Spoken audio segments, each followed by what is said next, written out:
first of all, I was at a house show last night. So the tag match that opened this show that lasted about the first hour, I basically saw the whole thing last night. Except RK Bro wasn't in it, the Street Profits were in it instead, because Allentown was where the house show is, and Allentown happens to be Riddle's hometown. So Riddle opened the show in a match against Austin Theory. Baby faced it up the whole time. 15-minute entrance, big reaction. Decent amount of time with Theory in the ring, and then Riddle got the win. So then in the tag match, we had the Street Profits instead of RK Bro, but basically all of the same spots happened, with the exception of there was one spot at the house show where Gable was running the ropes one way, Rollins was running another way, and then they're running back and forth. It kind of looked pretty stupid, to be honest with you, until Rollins slid out and then jumped into the crowd and sat down with a couple fans. And Rollins and KO were really baby facing it up the whole time, so I really thought that they were getting a push to probably win this match here tonight. They didn't. It's very similar to the house show, though. It started out with Rollins and Riddle in the ring. Rollins and Riddle traded some offense, but Rollins took control, tagged in Owens, and they double teamed Riddle. Owens did a DDT, got a 1 count. They got to the outside. Gable's back suplexed Riddle, and then hung Owens up on the ropes. Owens got control and hit a big elbow off the ropes in a cool Vader bomb style. Owens and Rollins double teamed Gable at this point. Rollins was in control of Gable. He put Gable on the turnbuckle. Riddle got back in out of nowhere, hit the corner with an elbow at Gable. Then he went after Rollins.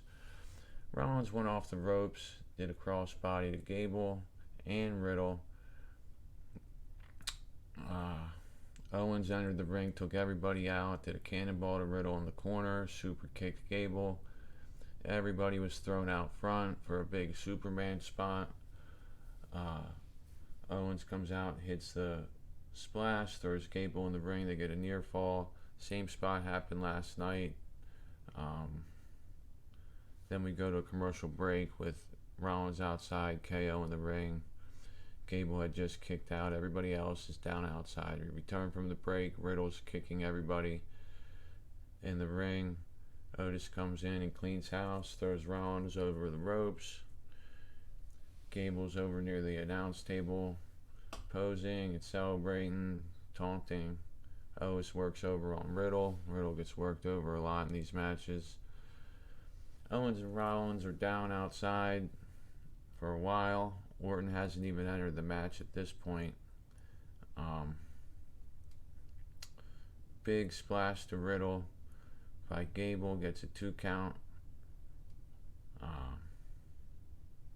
By Otis, and gets a 2 count. Then he tags Gable and Gable hits 2 lariats, gets a 2 count, works on the leg of Riddle. Gable and Otis continue to work on Riddle. Eventually Otis knocks Rollins off. Riddle goes for a hot tag, but Otis stops him. Then Otis tries to give him a Vader bomb, but misses it. Riddle gets a hot tag to Orton. Gable gets a hot tag. He comes in. Orton lariats him over and over again. Hits a snap body slam to Gable. Hits a snap body slam to Rollins. Knocks KO out. Does a double draping TDT to Rollins and Gable. He gets pumped. Gets a huge reaction from the crowd. Goes for the RKO, but Gable counters it. Goes for the ankle lock. Orton powers out. Rollins gets to the ring, goes for a stomp. Then he gets RKO'd. Orton goes for a pin, but Owens makes the save.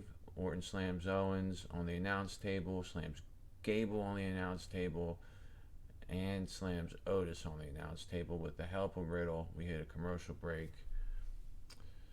Owens and the Alpha Academy at this point have been slammed on the announce tables. Rollins is in the ring. and Riddle and Orton are getting ready to go back into the ring. So we come back, Gable and Riddle are in the ring. Riddle is in control. Big kick, goes up top, hits the floating bro. Owen breaks up the pin that he goes for that almost got a fall. Owens gets into the bro mission, but runs straight ahead and hits a running back senton onto Gable, with Riddle doing the floating bro on his back, so that was a pretty cool spot. Orton gets in, he takes control of Owens, but Otis hits him with a world's strongest slam, then an Uranagi to Riddle. Then they start working over Riddle with Gable, hits the Vader bomb. Gable hits a moonsault. They get a 2 count, but Rowan makes a save. We're 37 minutes into the match now. They get rid of Otis.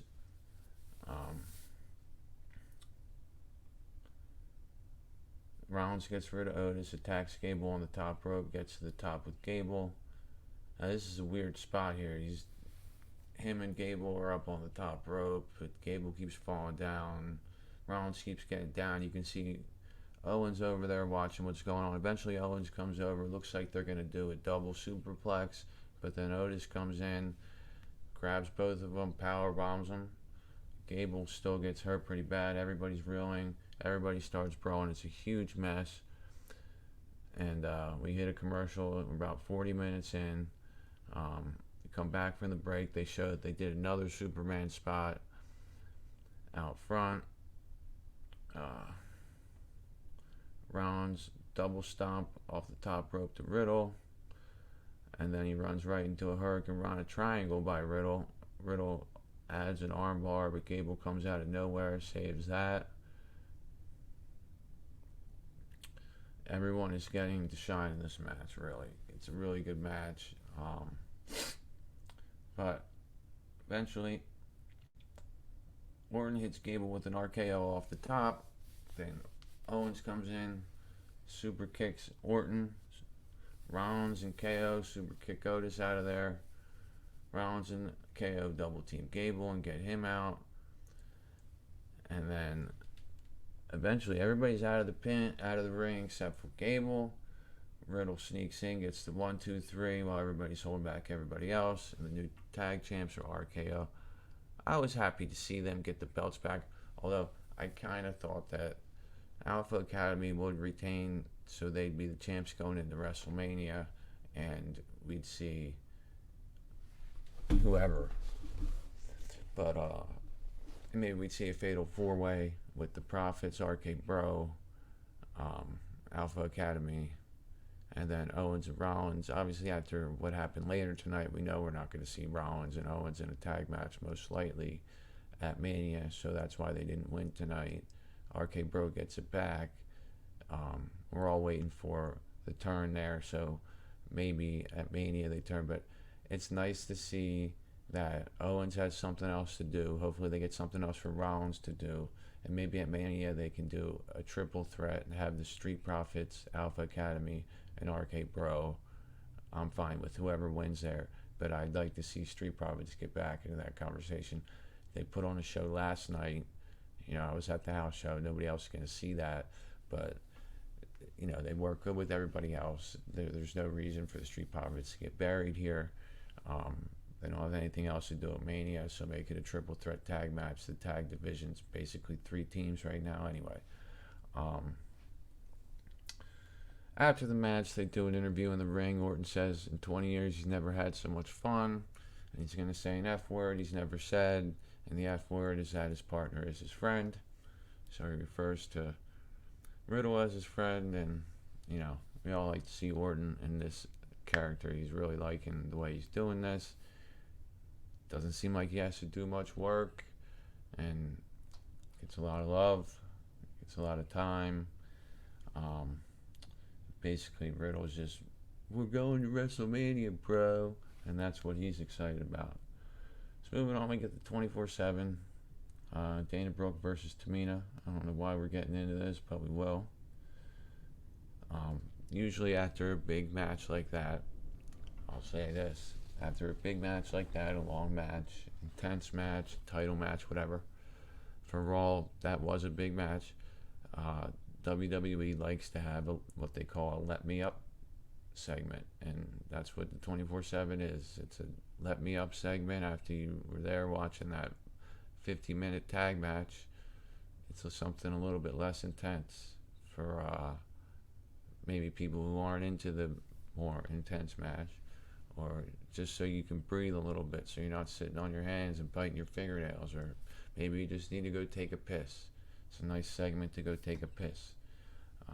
Vince and Bruce like to do that. They like to put comedy segments or segments without consequence following, big heavy matches. Before the match, we see a distraught KO backstage. He's not really saying anything.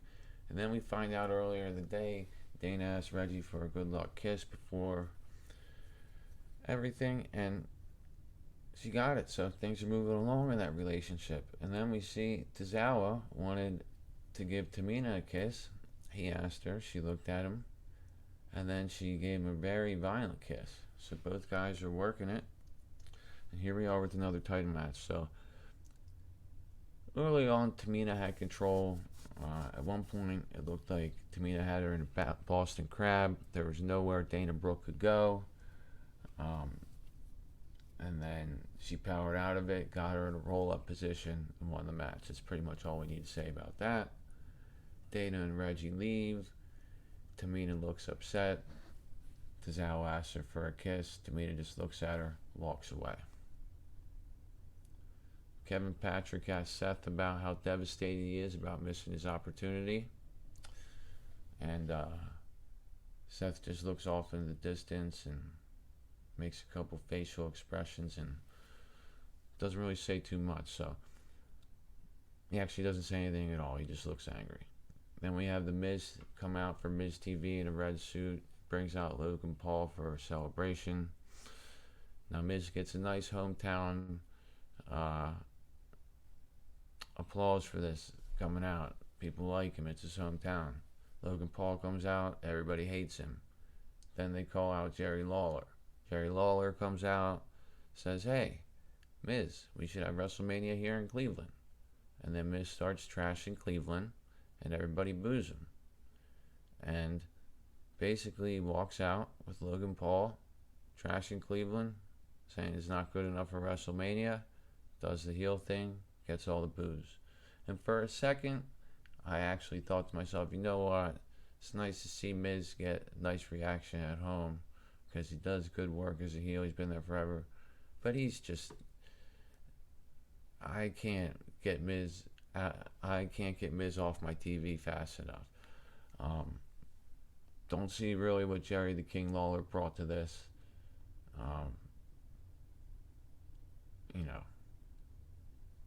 Moving on, we got Tommaso Ciampa, Braun Breaker versus the Dirty Dogs, doing some cross promotion with NXT. Tomorrow there's going to be a three-way with Ziggler, Breaker, and Ciampa for the NXT Championship. Tonight we're going to have Breaker and Ciampa versus Dirty Dogs. Before the match, we see the Street Profits backstage. They say they have 4 weeks to find a way to WrestleMania. They say they deserve a title shot against RK Bro because they pinned him last week. Now, to be honest with you, the only reason they pinned him last week was because Montez Ford couldn't hit his fraud splash correctly and almost broke Randy Orton's collarbone. Had he not done that, the original planned finish was for a bunch of RKOs to happen and for RK Bro to go over to strengthen them for this match tonight. Didn't happen because they improvised, because Randy Orton thought he was hurt. That's what happened. So anyway, they're talking about how they won last week, and if anybody deserves to go to WrestleMania, they do, because they got that pin last week. So we got a cross promotion here from NXT. Got Ciampa and Breaker facing the Ziggler and Rude. Breaker gets a nice reaction, as does Ciampa. This was a nice little wrestling match here. Not too much to it. Braun and Rude started this one off. Rude locked him up in a head rock. Braun tossed him to the ropes, plants Rude with a high arching suplex. Then he kicked him up Braun dragged Rude to his corner and made the tag to Ciampa. Rude tossed Ciampa to the corner. Ciampa rolled out, went for a cover, but Rude kicked out. Ciampa locked in a chokehold. Ciampa clubbed Rude a couple times, hit him in the face. Then he hit a snap suplex. Robert Roode slid over to his corner to tag Ziggler. Then Ziggler got Tommaso out of the rim. Breaker checked on Tommaso. They went to a commercial. Once they got back from the commercial, Dolph nailed Tommaso with a super kick. He went for a cover, but Tommaso lifted his shoulders at 2. Ziggler made the tag, and he and Roode double shoulder blocked Ciampa. So a little double team action. Roode goes for the cover, but Ciampa kicks out. Both struggle back to the corners eventually, and they make hot tags. Braun knocks Roode off the apron, then he nails Ziggler with a belly-to-belly. Ziggler kicks Braun, but then he takes a massive spine buster from Breaker and comes right back with a knee to the face. Braun slams Ziggler, hoists him above his head. Robert Roode came in and tripped him.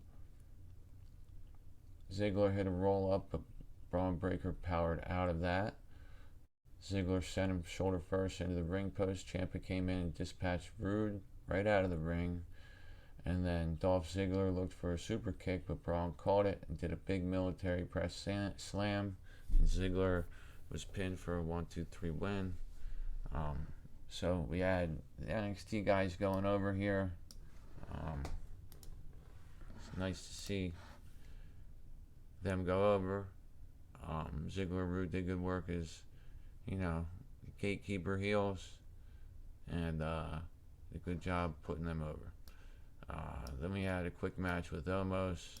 Saw him last night. The one thing I'll say about Omos is that I've noticed at house shows, and even when he's on Raw, he's doing a little bit more. Still seems like he's going to hurt somebody. Still really doesn't need to be on TV that much, at least, until he can do something other than scream and just do the double choke slam. But he is doing a couple things differently, a couple holds, so whatever. But he ended up taking out Apollo Crews pretty quickly. Commander Aziz was with him at the end of the match. Commander Aziz and Omos did a little standoff, stared at each other, and Omos just laughed at him. So, moving on. Edge came out, no music, it was real loud, or real dark, no noise, he was real stoic. Took a real long time, got out there to the ring, said that he needed to do to AJ what he did to bring out the best in AJ, and he realized while he was doing it that it would bring out the best in him. So while a lot of people all week were saying, that heel turn was ridiculous or was good, was whatever, but he needs to explain himself. And he finally did explain it, but it was basically what we all already knew. We all knew that he attacked AJ to bring out, the Bulldog in AJ. But he gave his explanation there, so whatever. Patrick was backstage with Kevin Owens. Kevin Owens says he's not as upset as Seth Rollins and that he has a plan for WrestleMania. Before that, we got a tag match here.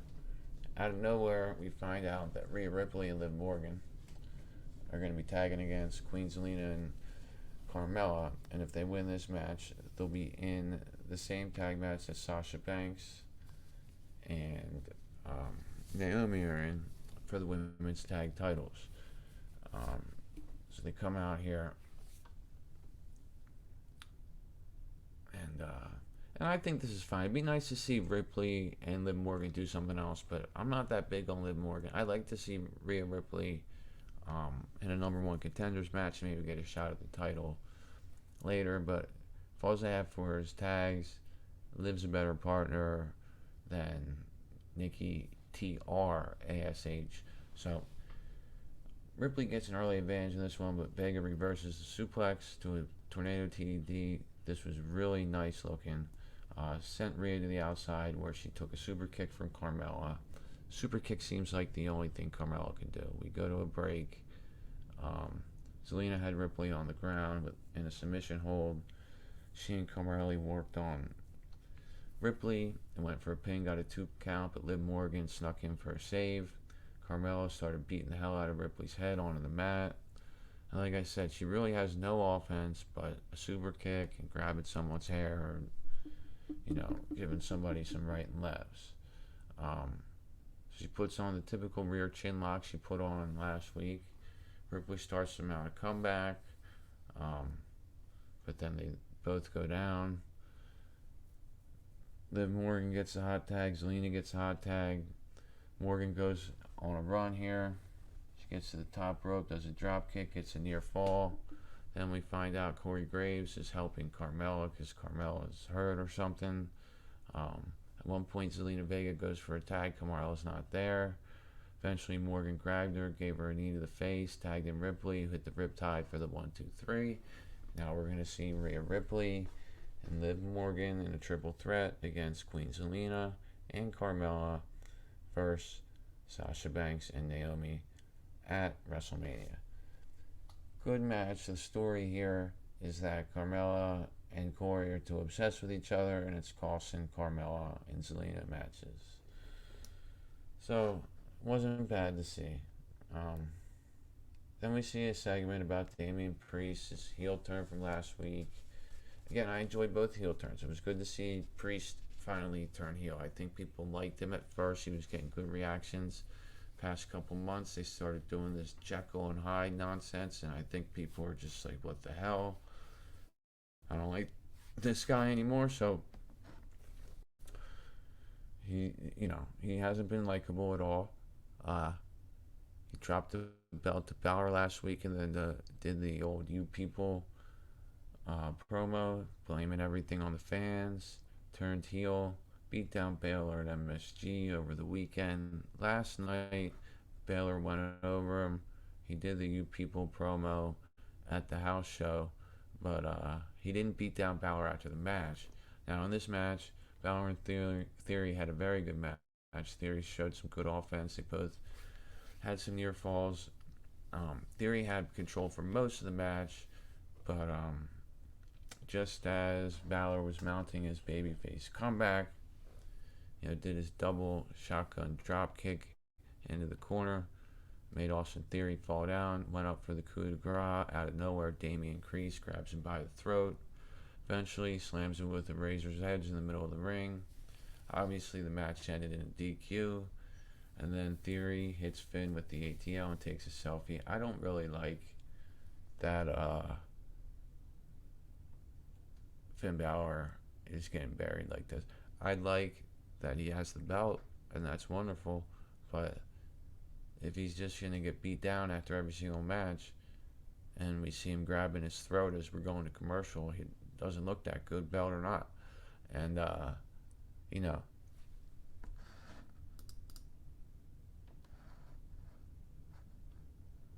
he's looked good.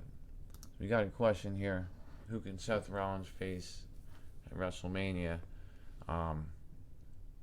If Cody Rhodes comes to WWE before Mania, that's a possibility. And KO's really only doing the KO show. He could do that one night, and he and Seth Rollins could be in a tag team match another night. That's another thing that I think could happen. And there's other things that could unfold, but that's honestly a good question.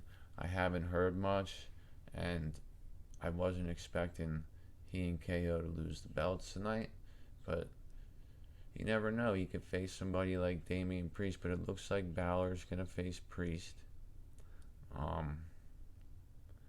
And then I think Rollins' opponent right now is someone unknown, but we're going to figure that out probably in the next week or two.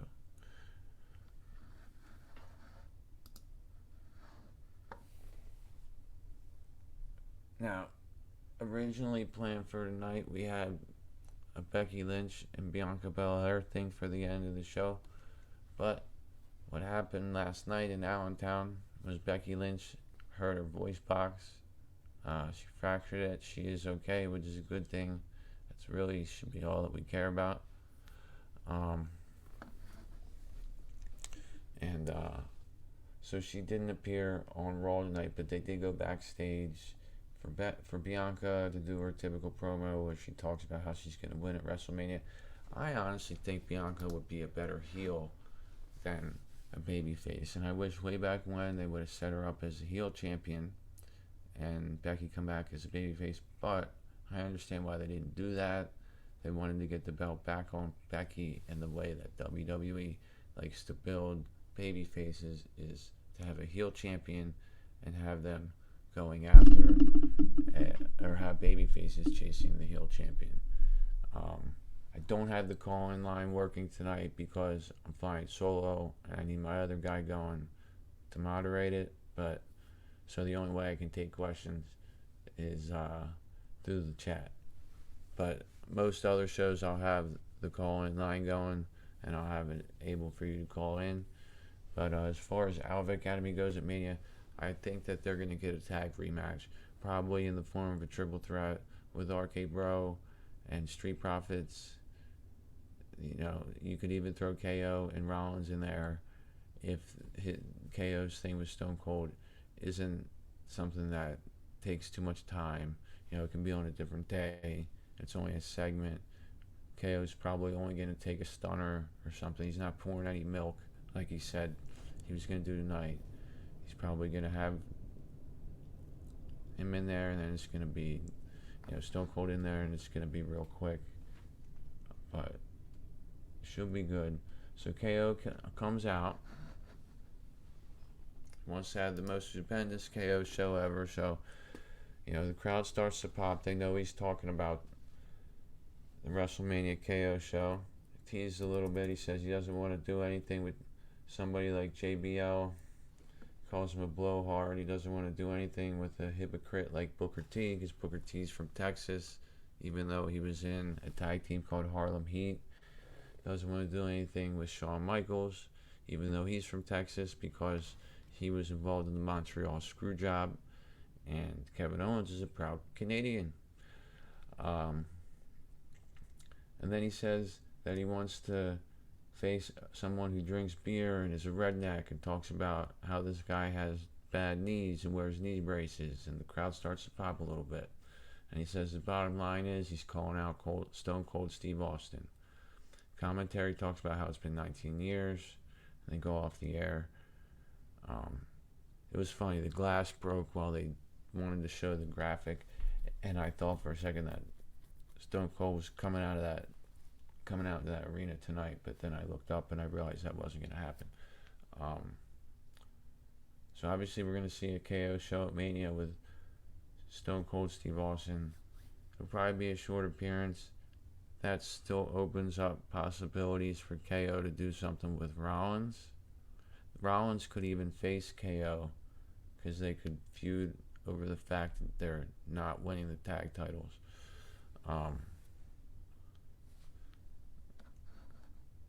But you never know. So WWE 2K22 is coming out in about 20 minutes for pre-order. I'm going to check that out.